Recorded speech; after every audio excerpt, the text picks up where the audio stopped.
Камбажап-Цибиков. Избранные труды о Центральном Тибете. Прочитано Камбажап-Цибиковым 7 мая 1903 года на общем собрании Императорского русского географического общества. Это был отчет Камбажап-Цибикова о своей экспедиции. Часть 4. Малая статуя Будды помещается в особом храме в северной части города и называется Джова-Рамоче. Как храм, так и статуя по своим размерам и украшениям уступают первым. Замечается также разница в размерах чествования поклонников. В Лхасе находятся дворцы знатных хутухты, перерожденцев, занимавших должность тибетских царей. Эти дворцы составляют наилучшие здания города и, содержа известный штат учеников хутухт, превратились как бы в небольшие монастыри. Их в черте города 4 – Танджэ, Цамо, Мэри и Шиделин. Каждый из родовитых сановников имеет свой наследственный дом. Все же остальные дома принадлежат либо центральной казне, либо общинам окрестных монастырей. Домов частных владельцев очень немного, и они находятся преимущественно на окраинах.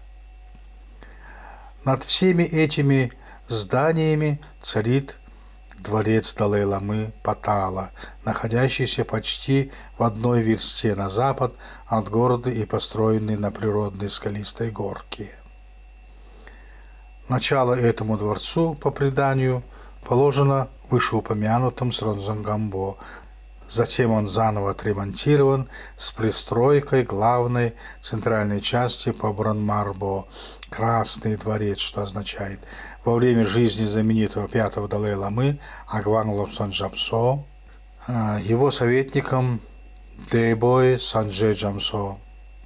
В основу замысла здания положена идея военная, оборонительная, и с этой точки зрения Патала является одним из прежних замков Дзон или Дзе, развалинами которых так богат Тибет, и в печальной участи коих Патала сыграл преобладающую роль, подчинивший их себе.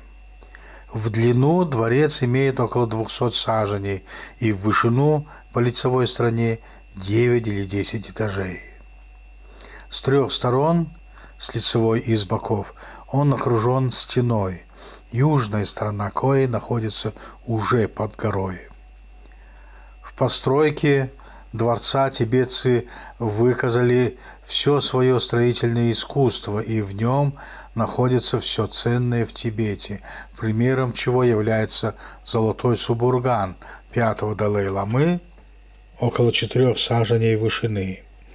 Все ценности и апартаменты самого Далай-ламы находятся в центральной части дворца, выкрашенной в коричневый цвет. Остальные части дворца служат квартирой разного штата при Далай-ламе, в числе коего состоит община монахов в 500 человек, составляющая так называемый Намчалдасан. На обязанности общины лежат богослужения ради блага и долгоденствия Далай-ламы. Во дворе под горой находится монетный двор, судилище для далай-ламских подданных, тюрьма и тому прочее. На продолжении этой горы, ныне отделенной большим субурганом с проходными воротами, стоит единственный для Центрального Тибета медицинский факультет Манба Дацен со штатом в 60 человек, содержимый на средства далай-ламской казны. Немного западнее и ниже находится кумирня китайцев, буддистов, а у северо-западного подножия горы – дворец Гунделин.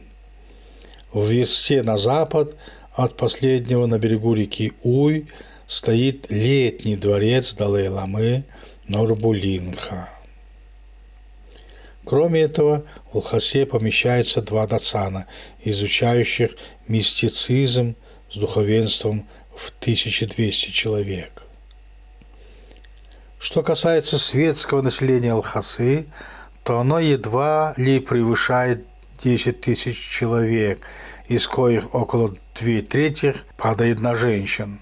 Но Лхаса может показаться более многолюдным городом вследствие близости 2 больших монастырей и большого наплыва сельских обывателей из разных мест, а также стечения сюда богомольцев из ламаистских стран.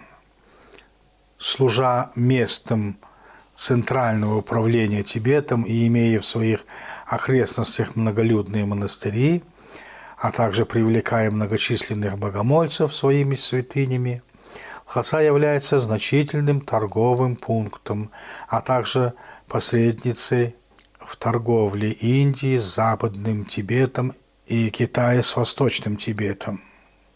Рынок располагается вокруг центрального храмового квартала, где все нижние этажи домов, свободные площадки на улицах заняты лавками и мелочной выставкой товаров. Приказчиками в торговле являются преимущественно женщины, за исключением лавок кашмирских и непальских, где торгуют мужчины.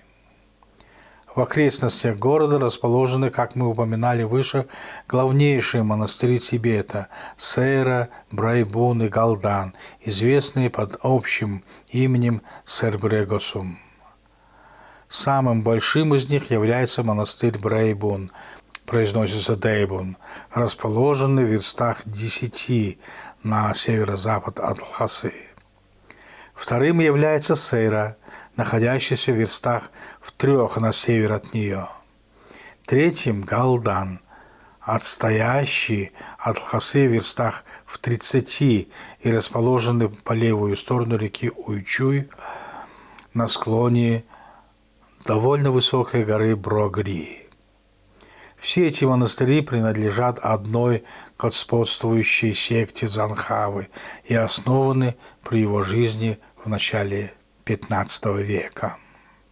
Число монахов в них доходит до 15-16 тысяч человек, из коих 8 или 8,5 тысячи в Брайбуне, 5 тысяч в Сера и 2 или 2,5 тысячи в Галдане. Верховным настоятелем монастырей считается Далай-лама.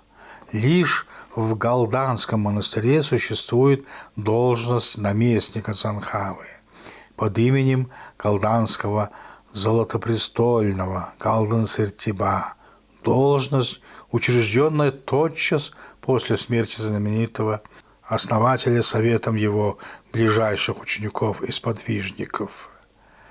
Она замещалась в старину лицом, выбранным галданскими монахами, но с течением времени, вследствие неурядиц, возникших из-за выборов, был установлен нынешний порядок замещения, а именно ее занимают по очереди по 6 лет монахи из 2 лхасских дацанов джуд по порядку выслуги ими высших должностей своего дацана.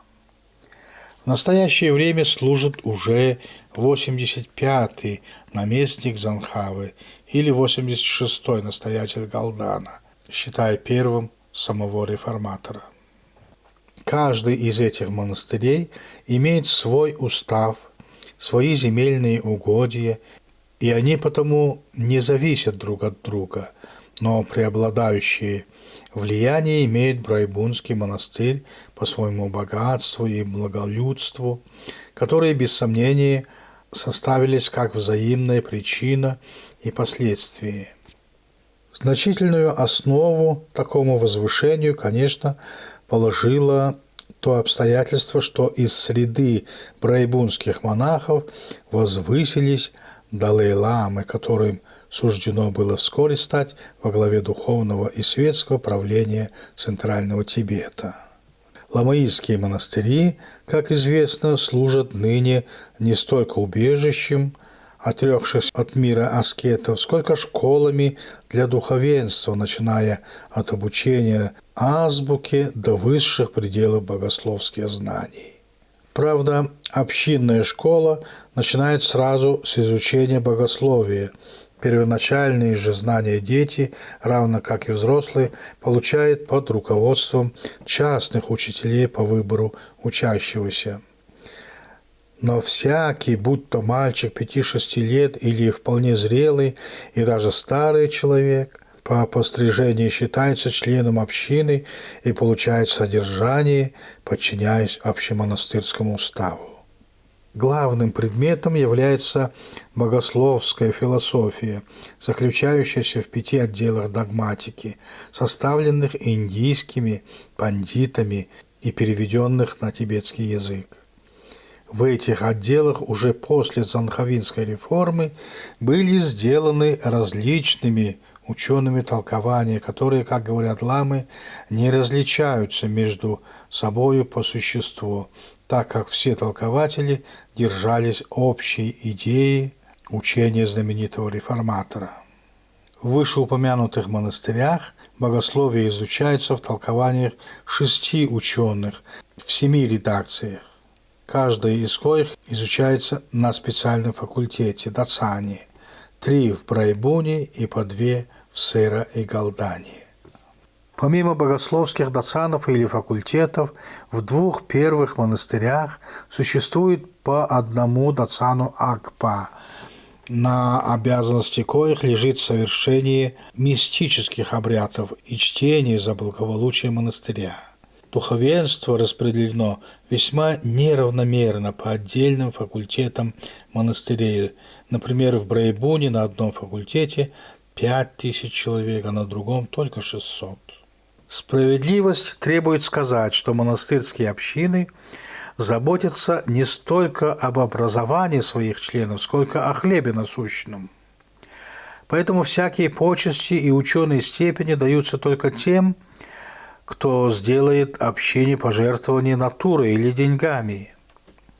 Все значительные должности также обложены обязательной раздачей пожертвований членам общины.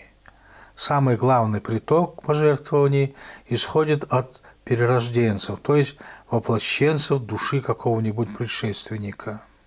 Чьим бы воплощением он ни был, он в общине признается таковым лишь по совершении известной раздачи денег и кушаний, и сколько бы образован ни был монах, он не получит ученой степени, пока не сделает пожертвований.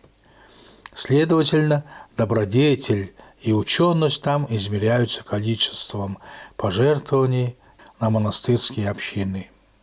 Затем каждый из этих монастырей известен чем-либо особенным. Так, Брайбун знаменит своими прорицателями, Сера-ритонами, кельями аскетов, а Галдан – разными чудесными предметами.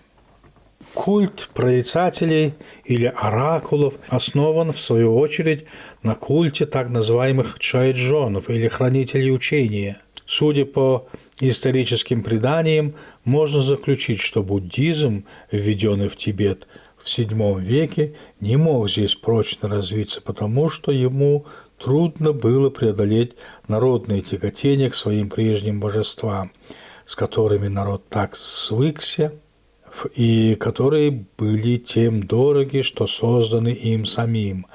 Затем, без сомнения, защитниками прежнего культа являлись жрецы, его шаманы. Но буддизм, покровительствуемый царями Тибета, в трудной борьбе с народным суеверием сделал ему уступки. Это компромисс между буддизмом и шаманством был сделан, так говорят, проповедником IX века Падмасамбхавой. Он заставил прежних местных духов поклясться, что отныне они будут защищать лишь буддийское учение. За это им были обещаны почести, воздаваемые в виде жертвы из вина, ячменных зерен и так далее. Наивысшие из духов называются идамами. Духов же более низкого ранга называют чойджонами или чойсрунами. Чоэджонами вещают устами прорицателей, на которых не сходят. Нисхождению подлежат чоэджоны лишь низших степеней. Как хранителей и защитников веры, народ представляет их себе в виде страшных чудовищ с воинскими доспехами. Поэтому и прорицатель перед нисхождением на него чоэджона надевает шлем, берет в руку пику, саблю или лук со стрелами, и тому прочее. Смысл же нисхождения заключается в том, что дух-хранитель ради пользы живых существ воплощается в избранного прорицателя. На этом закончим 4-ю часть.